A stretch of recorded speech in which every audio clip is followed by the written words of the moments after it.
I don't know about you guys, but the term or phrase or three letters of DEI have been in the news, have been in the newspaper, might have been in an Instagram post or two. And I'm not sure I know what it's all about, and I like to learn. Well, hey guys, it's Ashley. And on this episode of Being Our Neighbors, we're going to meet the person that I think can at least help me understand, and maybe you guys too. Her name is Dr. Renee Hayes. Hello. Hey. So who are you and what do you do? And let's get into it. Sweet. So as you said, I'm Dr. Renee Hayes, but Renee is 100% fine. And I am the CEO and owner of Pluralism Solutions, which means I'm basically an independent consultant helping multiple companies with what's going on with DEI and helping them figure out how to hire the best people and keep them longer. So DEI stands for Diversion, Equity, and Inclusion. Diversity, equity, and inclusion. See, I already didn't get it correct, and I'm very glad you're here. Yes. So what is it one more time? Diversity, equity, and inclusion. And why does it matter? It matters so much because if I was to just say it very succinctly, it's really just about fairness and respect. For everybody. Literally everybody on the planet. Everybody. It's not just singling out a single group of people here or there. It is literally involving everybody. Literally involving everybody. It doesn't matter what your demographics are. It doesn't matter what your leanings are. It doesn't matter how you grew up. It doesn't matter what you believe now. DEI really is for you. You sound like that you're putting on an ad for DEI is for you. I can do that. So explain to me then, how does it include an 80-year-old woman who might be of color, a 16-year-old boy that might be white, maybe somebody who's non-binary or trans, and everybody in between? Okay, so let's just take it in the workplace. Okay. Let's just pretend all of them are applying to one job. Okay. Do they have the qualifications for this job? We'll go with yes. Okay. And if all of them have the qualifications for the job, then all of them deserve to be vetted in a way that shows equity for all of the applicants. Doesn't matter what those demographics are at all. Everybody deserves a chance, if you have the qualifications, to get the job. There shouldn't be any bias or bars, there shouldn't be hurdles in the process of talent acquisition that leaves it so that people can't get in because of their demographics. And that's all DEI is trying to do, is ensure that when we are looking at those applications, that we're looking at them all fairly. But then there's also when somebody does get hired, and let's say all of them applied for different jobs now, and they all did get hired and they're all in the same workplace. Maybe they're in, it makes sense that they would be in different divisions, different units of a workplace, but all of them are going to need whatever they need in order to do well in the workplace. Because of course, in any workplace, we want the talent that we hire to succeed, right? Sure. Right. Stronger hiring, stronger business, successful, everything works. Yes, exactly. And that's what DEI wants to. So DEI helps businesses be more successful. 100%, definitely. And it is looking at a piece of paper and saying, this piece of paper says to me that this person is qualified, therefore, they should be given a fair shot at being successful. Yes, they should get interviews too, but yes. Yes. So I do understand that you have done a few talks or podcasts or sessions about this. Yeah. And I've personally not met anyone who's ever done a TED Talk or a TEDx Talk before until today. Well, we've met before, but you did a TED Talk recently. I did. It was fun. It was a lot of fun. What was that process like? Oh gosh, there was, I will say I had a different process than others. Some people apply for a really long time in order to get a TED Talk. And I will not so humbly admit that I applied once and I was able to get in. but it's still a pretty long runway between being accepted, yes, you're going to have a TED Talk, to actually being on the stage. And of course, you're going to have to write your talk, but it's not just I write it and I'm on the stage. You have to do a lot of practicing. I highly recommend memorizing your talk. My kids helped me with that a lot. They had a lot of fun doing it. And then you have kind of a performance coach. You have a coach helping you with making sure that it's coming across clearly, not just in the way that you speak, but in what you have written. And there's a lot of work to it. Many people say that doing a TEDx is like another job. I agree. Really? Yeah. What was your TED Talk about? Mine was obviously on DEI, on diversity, equity, and inclusion, but I used Star Wars in order to help people to understand. So all of it came from a little bit of wisdom from Jedi Master Yoda. I love that. You could have dressed up as Yoda today. That would have been too. How in the world did you get from Star Wars and Yoda to, I'm going to merge this with everything that I do on a daily basis, and I'm going to talk about it on stage? I am a really big Star Wars geek. What's your favorite movie? Oh, well, I started as a child, so my favorite is Return of the Jedi. Okay. Still. Okay. So I think that's pretty typical. If you were, if you grew up in the 80s, Return of the Jedi is probably your most favorite. If you ever watch How I Met Your Mother, then Barney Simpson breaks it down and tells you it's because the Ewoks remind you of your teddy bears, because they do. That was a really special moment for you, wasn't it? You're like, it makes sense. It does. I was just like, oh my gosh, that makes perfect sense. Like he broke down like why you would like it based upon the age that you saw it. That's funny. Mm-hmm. It's really interesting. So you have this love for Star Wars. Yes. And your life, your professional life is related to DEI, and then here comes the talk. Right. So how do I mesh them together? Yeah. Okay, so I personally believe that Jedi Master Yoda is one of our first DEI practitioners. Okay. So I got personal training as a child in the 80s watching Star Wars frequently. When I was little, that sound, like that 20th century dun dun dun dun dun dun. Sure. In my head, that was only before a Star Wars movie. It didn't occur to me that it was before any other movies. So when I heard that, I was ready, like run into the TV set and just sit down, like ready to watch. I love it. We had it on a VHS. Yeah, so if you don't know what a VHS is, please look it up. I would still very much honor May 4th, which is Star Wars Day, because May the 4th be with you. Yes. Unfortunately, my partner had no memory of watching Star Wars as a child. And you still have a relationship. That's exactly what all of my friends said. They were like, oh my gosh, you're going to break up with him now. I'm just like, no, it's a movie. All we got to do is sit down and watch it. So I started him, all the way from like episode 1, Phantom Menace. I figure if you don't remember anything, you should probably start with episode 1. Fair enough. And not where the rest of us who grew up in the 80s started, which is with episode 4. A New Hope.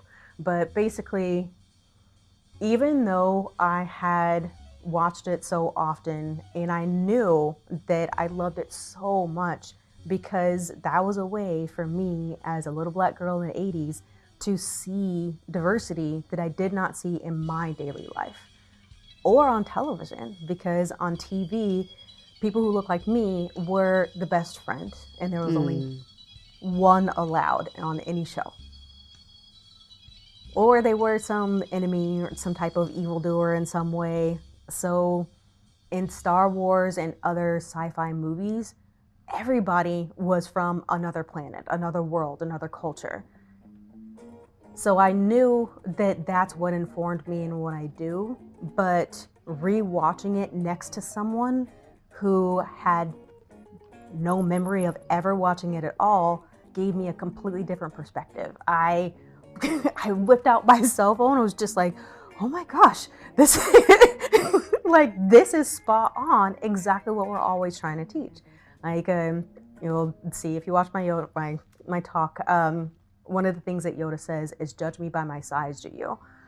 And, his sentence structure is backwards to us. Sure. Yes, respecting his culture. But basically, that's one of the big things with DEI. It's just about how we arrive on this planet looking the way that we do. And that shouldn't have an impact on the jobs that we're able to get, on being able to see ourselves in television, in books, in movies, this in our natural society, and being able to have a friend. The way we look shouldn't have an impact on any of those things, but it does. So if you're a child and your child is of color and you take your child to a store and they want a doll and the doll does not look like them, or Santa Claus might not look like them, that would have an impact. Yes, it can have an impact on them if they don't see representations of themselves. It is totally fine for your child to want a doll or toy or whatever that does not look like them, but they should have an option. When they get to the store, they should be able to see a plethora of different ways somebody can look. Dolls of different sizes, dolls of different eyes, hair colors, skin colors, everything, of different professions. Do you remember the Barbie and I want to say this was mid 90s, you pulled her strings and she says math is hard? Yes. Right. What is it that feeds into the stereotype that women can't do math? That's true. Yeah, and completely negates that our first computers, our first people who really were doing math on a huge level were women. Yes. And specifically, women if of you color. if you watch Hidden Figures, then you know women like Katherine Johnson, who helped to put people up in space. Mm-hmm. Because they were the computers, because they computed things. They used math in a particular way that helped us to be able to travel in a way that they do in Star Wars. I watched your TED Talk, and there were some statistics that I think really, and they impacted me for sure. And the first one was that 35% of all roles that women have in our film industry, is that what it is? Yeah. Are not speaking roles. It was, we're not seeing women speak enough on film. Have you heard of the Bechdel test? I have not. Okay, the Bechdel test is pretty fun. So this is by Alison Bechdel. She's a famous comic, as in comic strip, not comic as in stand-up. And so what she does with her is she just adds a lot of amazing commentary. And now she's a MacArthur fellow. She's a genius, certified by the MacArthur Foundation. But basically, she has a strip of these two women walking down the street deciding to go to a movie. And one of them says to the other, okay, well, I use 3 criteria to figure out whether I'm going to the movies. One is, are there 2 women in named roles? So it can't be a named role and an extra who's just passing by, just physically on film, but not actually doing anything, their background. Second is, do they speak to each other? Do the women speak to each other? Correct. And then the third is about something other than men. That's... So you can imagine we're a statistic 35% of women in speaking roles. They're not actually speaking. They have a role and they're not speaking on the film. Their role is not to speak. Their role is to just hang out and maybe look pretty. Yeah. A lot to of be times. that Barbie. Yeah. But imagine being that actress on set and there may not be very many other women on set with you. And so once again, just like the doll may not look like you, you also may not be surrounded with folks that are doing the same job as you, that are there like you at all. Right. And that representation matters because we need to be able to see ourselves in those roles. Otherwise, we discount ourselves and think, oh, well, I can't do that. Well, you also said that disability, to see someone of a disability in an advertisement. Yeah. You only see 1% of people in ads have a disability. It's actually the same thing for LGBTQ people outside of Pride Month. Oh, yes. Yes, only 1% of the people in ads. 1%. Yeah. Huh. And so our advertising industry is also not reflecting the diversity of our great nation. And I mean, our nation is getting more diverse. So these low percentages don't make sense for the reality that we're in. Like, I think I'm going to get this right. Like, Gen Z is something in the neighborhood of 45% people of color. Roughly 33% of them don't identify as strictly straight. Those numbers are higher for Alpha, for what we can tell right now. Right now, Alpha is in elementary school. So, but we still have a pretty good idea with just a birth demographics that it's a lot of kids of color. We should be seeing that on film as well. And the film industry is definitely doing better with showing more people of color and showing people who look like me in more diverse roles. So not just a BFF, but in the starring role, and also more of us in the same show and just doing different things. So not just an athlete, but also a nerd. So the generation that is not mine, they might want to buy things. They might want to see a movie. They might want to, I don't know, wear clothes. And they see these things that they might want on television. Mm-hmm.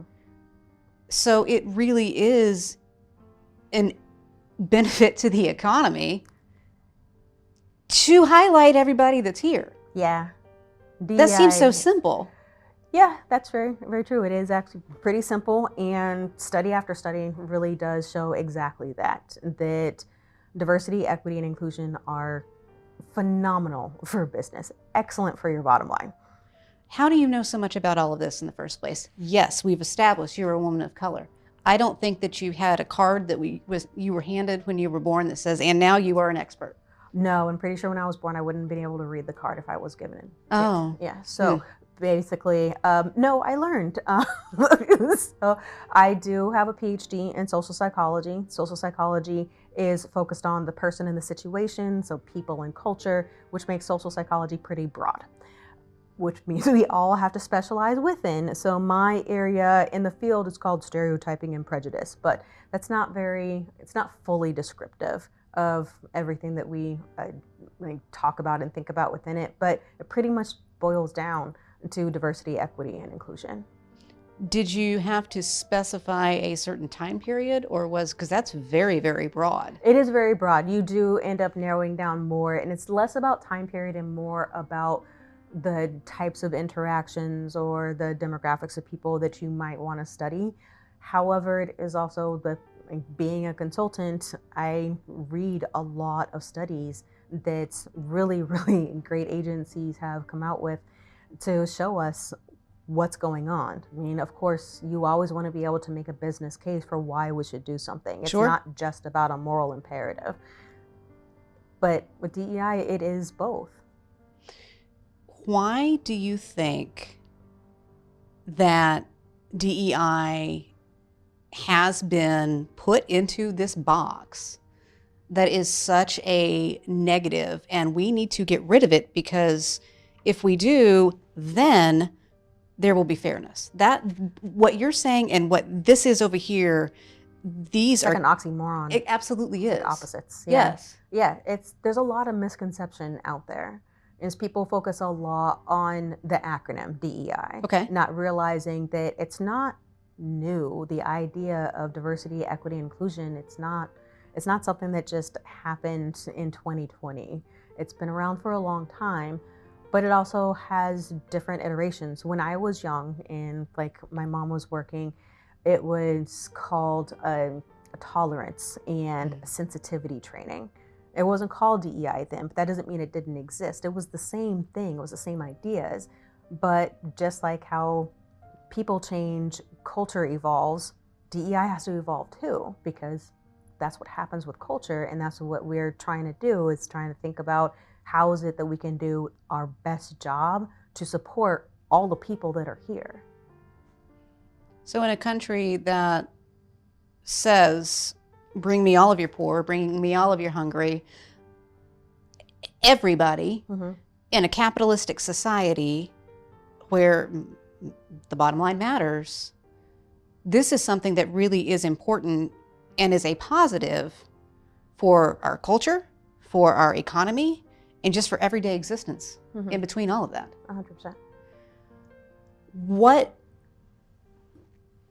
are those misconceptions, or how might we be able to change the narrative of those misconceptions?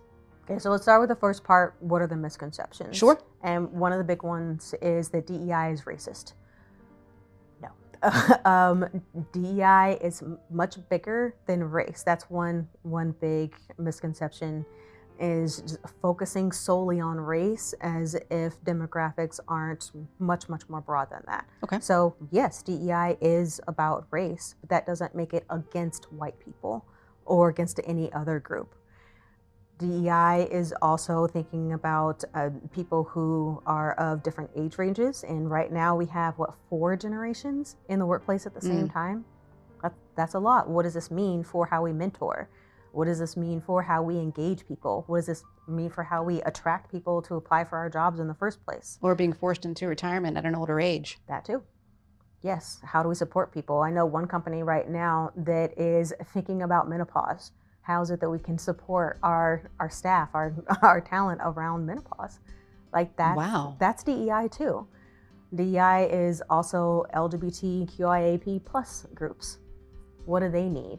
If that company reaches to multiple states, different states have different laws and requirements around healthcare.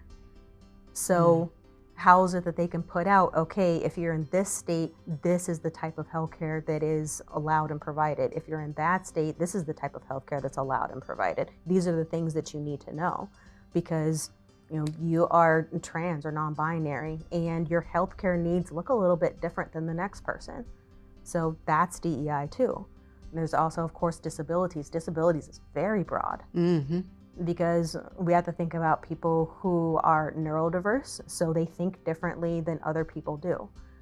That can make them excellent at certain jobs. We want them in those jobs. They need to be supported in particular ways in order to do their best job, and we want everybody to be able to do their best job at work. That makes a lot of sense, because you take someone who is really into math. Maybe that is part of a quote-unquote disability, but it also could be their superpower in a way. Yeah, totally. Because they're going to rock the heck out of math, and I would fail miserably. I would do a better job on a verbal interview than they might.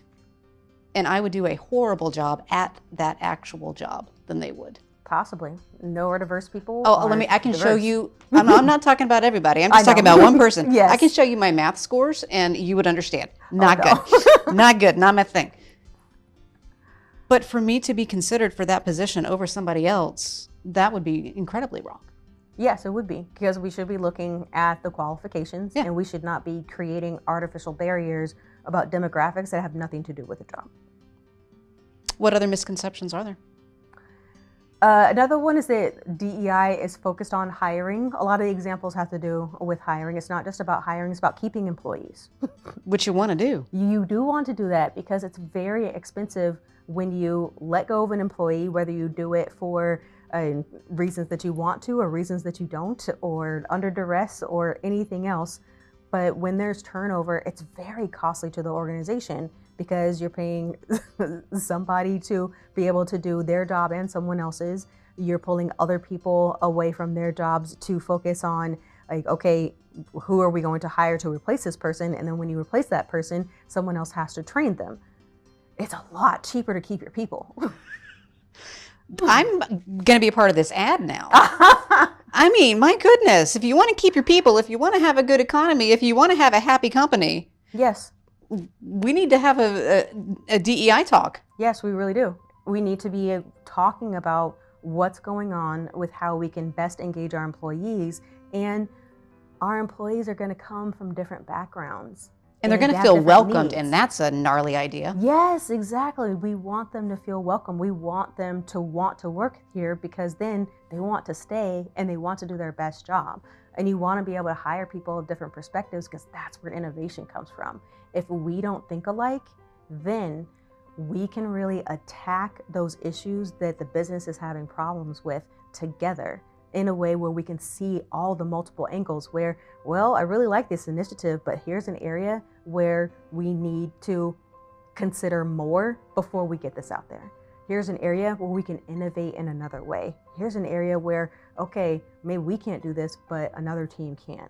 So there's many different things we can do. Oh gosh, and think about the marketing, because there's so many ads that go out there, and then companies have to basically do another marketing campaign to undo the previous marketing campaign. Yes, I'm thinking of many different things in my head. Some print, some some commercials, and it's just like, if you had a team in there that think differently, then you would have been able to see this problem before it happened, and you wouldn't be having to do a cleanup job. That cleanup job is pulling you away from the message that you want to put out there. There was someone in that room, or actually, there's someone that should have been in that room, that could have been in that room, that have said, now, hold on a second. Yes. How is this going to come across to this demographic of people? Do we really want to put a stereotype of that demographic out here? Do we really want to spend time doing a cleanup job when we could have just done a great job in the first place? Our reputations would not have been tarnished, and in fact, they probably would have been better. Yeah. Spent a lot less time, as you just said, save money, maybe made money. The goal was to make money instead of spend it on something else. Okay, so then those are the couple of misconceptions. How can we flip that narrative then? How can our neighbors, how can we change this? We can start by watching this show. I like her. I didn't even ask her to do it. But we're talking about what is DEI, and that's the thing, is that we need to do a better job with hearing something and questioning it. How difficult is it to ask those hard questions then? Is it a space that folks need to have the courage to wade into? We have computers in our pockets now. That's fair. So now we can Google it. So if we hear something and it doesn't sit right with us, please Google it. Try to figure out, okay, well, what is this? What does this stand for? What do each letters of this acronym mean? What does this mean for what I do and what I need to do? As I know, we're both parents. As parents, what we can do is expose our children and ourselves to all of the different cultures that are out there. We're not going to be perfect. I don't expect any of us to be perfect parents. I'm not going to put that on me or anybody else. No. But the way that I do it is I stop and think, okay, what's my kid's bag? What are they really, really into? So my son is a mythology geek. But of course, as soon as I said mythology, you probably had certain mythology in your head, didn't you? I thought about Zeus. Exactly. You're going straight for Greece, going straight for Rome, right? So knowing that that's what's going to be put out there, I try to give them another angle. Okay, let's pull in some Egyptian mythology. Let's pull in some Norse mythology. Let's pull in some folklore from another culture. Anything else. So let me show my kid that what they're looking at and into might look more like them. Might look like anybody. Fair enough. Right. I am not Egyptian. No, but... Or Norse or Inuit or anything else I have exposed him to, right? I'm also not Greek or Roman Ancestry.com proved that I'm neither. Might be part Viking. That's fun. But, me too, actually. Wasn't that the greatest thing? So, but I don't have any like royal thing in there. I was very disappointed. I wanted to have some sort of royalty, but look deeper. You never know. But it's really more. It's not just let me show my kid the things that look like them. Okay. Let me show my kid that there's a rich diversity of culture out here, and it's all valuable. And also, when my kid is too young, my other kid is very clearly straight, but just because he's straight doesn't mean I'm like, okay, fine, let's just show you things that have to do with straight heterosexual people. You are in an environment where there's going to be a plethora of gender identities and sexual orientations. I want you to know more about them and see like all of the people as valuable instead of not knowing and basically bristling or not speaking to them because you're scared of making a mistake or just saying something that really is offensive. Chances are we're going to make a mistake. We're human beings. And it's okay? Yeah, it is okay to make a mistake. Is there a follow-up that needs to happen if that mistake is made? 100%. Yes. We should always apologize to that person. Don't over-apologize because that's just extra emotional labor on the other person. But apologize and tell them, oh, thank you for pointing this out to me. I am so sorry. I did not mean to offend you. And I'm going to learn more. And there's so many different ways to learn more, just presenting that to our kids and to ourselves. I gave the example of my kid and him being a mythology geek.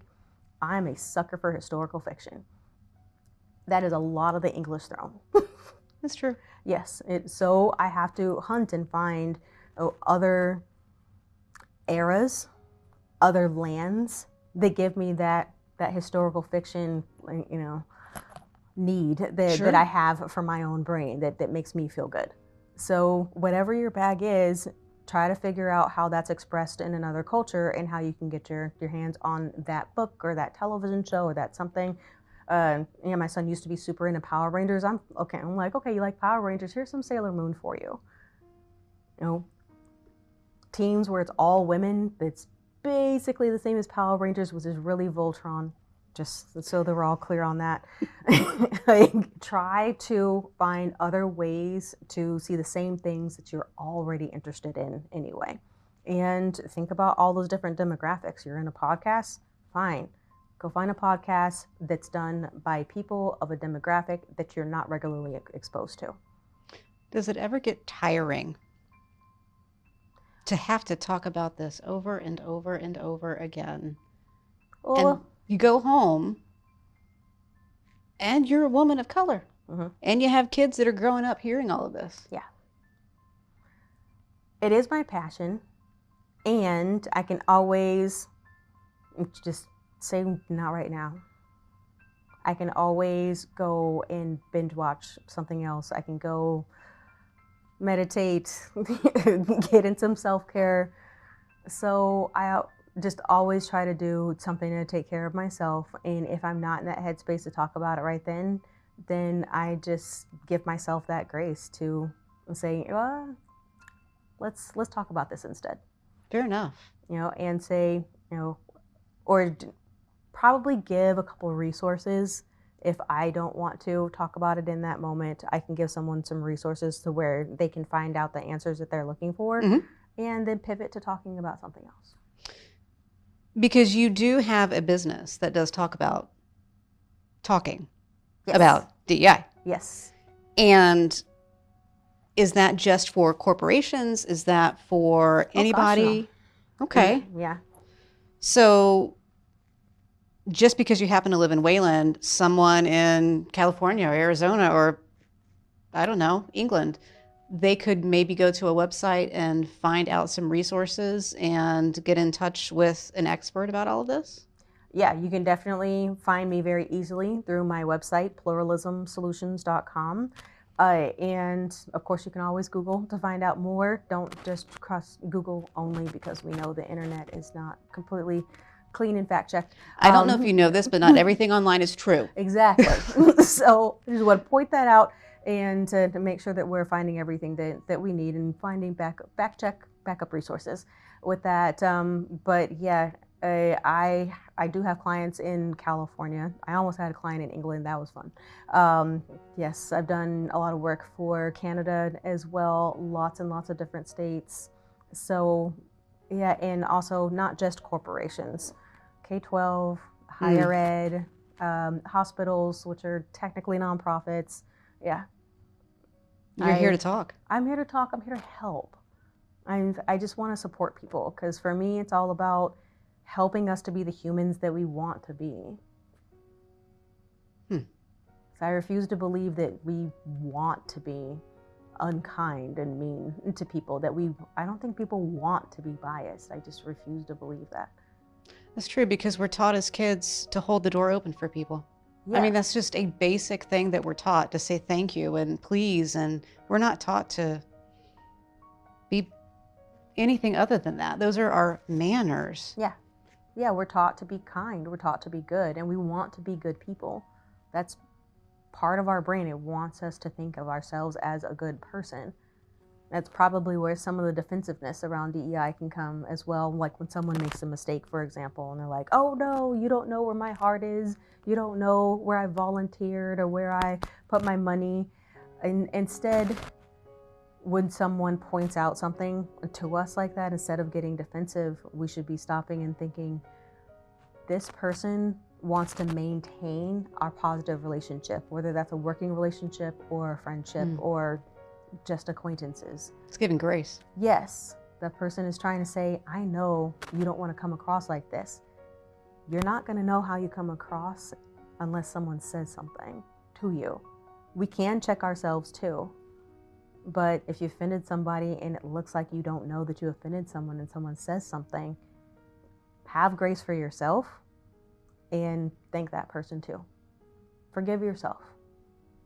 You're human. We're going to be human. We are going to make mistakes. There's no way to know every single thing about every single culture, but we can do a better job of exposing ourselves because we're exposed to bias way more than we think that we are. Thinking about those statistics around ads and representation, yes. Even just walking through through the toy aisle. That's true. When you were bringing up Barbie, I was thinking, well, I guess she didn't like math, but she sure was a flight attendant. I mean, there are ways that even just these kids with whatever the dolls are dressed as, that is a stereotype that's being put on them. Yeah, it was a while before Barbie was a doctor. And it was a big deal when that happened too. Yeah.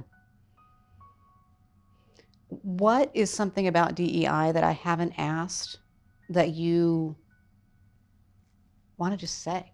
Oh, that's a good question. I feel like we covered a lot of really good areas, but you know what we didn't do yet was very literally break down what's diversity, what's equity, what's inclusion. That probably matters a little bit, huh? Yeah, we should start back at the beginning again. Okay, hold on, rewind. So diversity really is just that frequency. It's about the demographics, think about like census type data. Although it does go deeper because some census data may not track certain elements, but it's people of different generations, people of different races, ethnicities, different religions, different educational backgrounds, veteran status, so many more, body type. Like diversity can be lots and lots of different things. When we're talking about in a workplace, it really is how many do we have of this demographic, that demographic, that demographic, that demographic. It really is, that's really all diversity is. So our greater focus is truly on the equity and in the inclusion. And equity has to do with the fact that not every single individual has the exact same starting point to get to the goal. And that goal could be financial. That goal could be just getting this job right now. That can be something else. Getting into school. Getting into school, yes. Just getting a grade on a test, like whatever it is. Not everybody has that same starting point. Not everybody has exactly the same tools. I actually saw this really, really good, like a Instagram type short, and she gave an excellent example. What she did is she said that at the beginning of the school year, one thing she does is has all the kids talk about their boo-boos. And she says to the kids, okay, raise your hand if you've ever hurt your elbow. And calls on one of the kids who's raised their hands and said, okay, how did you hurt your elbow? It's like, okay, oh, I fell off my bike and I just got all scratched up. Look, I still have a scar. It's like, okay. Oh gosh, that sounds really hard. I hope you're feeling better now. I'm gonna give you a Band-Aid for your elbow. And then she says, okay, raise your hand if you've ever skinned your knee. And of course, many kids are raising their hands. Kids should be, should be outdoors skinning and, Absolutely. hopefully not breaking, but having a good time out there. But they're going to get some scrapes. So it gets an answer from one of the kids, and the kid, like, I don't know, maybe fell out of the tree or something, and skinned their knee. And like, oh yeah, look, it's it's still healing from that one. Like the scar still itches. Like, okay, here's a Band-Aid for your elbow. That doesn't make sense, does it? No. We talked about the knee. Yep. So that's why we point out equity instead of equality. Equality means everybody has this Band-Aid of this size, of this, color of the Band-Aid and whatnot, and it's all for the same place. Everybody has the exact equal thing. That's not going to work for everybody because somebody didn't skin their elbow. They skinned their knee. You need a different size Band-Aid. That's simple. Right, and you need it in a different location. You may even need the adhesive to be a little bit stronger. Yeah, that's true. There's lots of things. So they might not have that same body part. I mean, there are so many ways that you could go with that. Exactly. So I just really like that particular clip. I and try to figure out how to work it into workshops sometimes to help to understand like what's going on here. Like, why are we saying equity? Why isn't it equality? If I just give everybody exactly the same thing, why isn't it going to be like the same outcome for everybody? Because everybody actually does have a little bit of a different need. And we have to figure out what that is so we can provide that so everybody can be supported in the way that they can do their best job. Whether that be a student in school, a teacher in the classroom, or somebody who's working. Sure. Anything. So with that, that's like the difference between like equity and equality, but then there's inclusion. And inclusion has more to do with the culture itself. And just going back into that workplace, do people feel as if they contribute in a meeting that they are going to be valued? Are they going to be heard? Are they going to be cut off? Are they going to experience retaliation for what they said in the meeting? It's about that welcoming environment. It's about feeling like I can engage here, and if I can engage, then I can give my best talents here. If I can't engage, then I can't really show my best talents, can I? It's empowering. Exactly. So many people do add a B, belonging, to DEI, so DEIB. And belonging is more of that outcome. Belonging is showing us that the efforts that we're making around diversity, equity, and inclusion are working. I mean, I'm terrible at math, but that seems like a math equation. It does. It does seem like a very nice formula for us to be striving for. I think that that's a really good place to end. Thank you so much for coming. Oh gosh, this was fun. When I was a kid, my parents really ingrained in me that manners were important. I needed to stand up for someone that needed to have a seat. I needed to hold the door open. I needed to say, yes, ma'am, no, sir. My parents were trying to ingrain in me that those that were around me, they mattered. I needed to see them. I needed to validate their need. And if I could, I needed to help them. And from what we heard today, that seems exactly what DEI is. And that B part, that belonging, well, that matters a lot too. Because if somebody feels seen and heard and empowered, and if they have the ability to have a fair shot at simply, I don't know, existing, being successful, they're going to feel like they belong. And don't you want to belong too? I do. Who do you think that we should meet next? Don't forget to subscribe, like, and share my channel.